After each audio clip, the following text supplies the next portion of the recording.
हालांकि प्रयागराज धार्मिक स्थान के साथ साथ शिक्षा में भी बहुत प्रतिष्ठा रही है और एक समय पर ऑक्सफोर्ड या अन्य दुनिया की यूनिवर्सिटियों के बराबर इस शहर को माना जाता था, यहाँ की पढ़ाई को माना जाता था।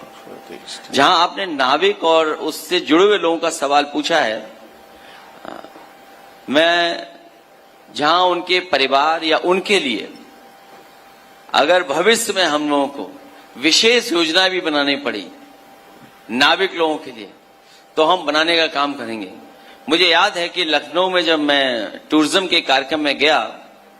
और टूरिज्म के कार्यक्रम में जब मैंने तांगे वालों को देखा वहां पर, तो जो तांगा रेस हो रही थी उसमें बहुत ही खराब तांगे थे उनके और रेस में वो शामिल हो रहे थे। तो जब मैंने देखा, उनसे कहा कि आप लोगों को क्या मैं मदद कर सकता हूं, तो उन्होंने कई सुझाव दिए। उन सुझावों पे तो अमल किया ही किया हम लोगों ने सरकार में, लेकिन वही हम लोगों ने उनसे कहा कि ऐसा करते हैं कि आपको सरकार से तांगे दिलवा देते हैं, जब लैपटॉप दे सकते हैं तो तांगे क्यों नहीं दे सकते हैं। इसलिए हम नाविक लोगों के लिए आपको भरोसा दिलाते हैं कि अगर हमें नाव भी सरकार से फ्री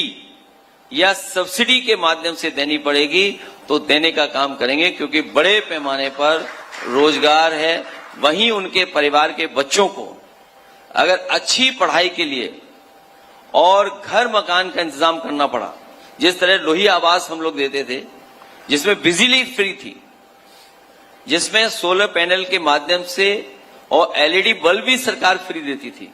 अगर नाविक लोगों के लिए घर का इंतजाम भी करना पड़ा तो हम लोग करने का काम करेंगे। बहुत धन्यवाद। एक क्वेश्चन अब इस तरफ से ले लेते हैं।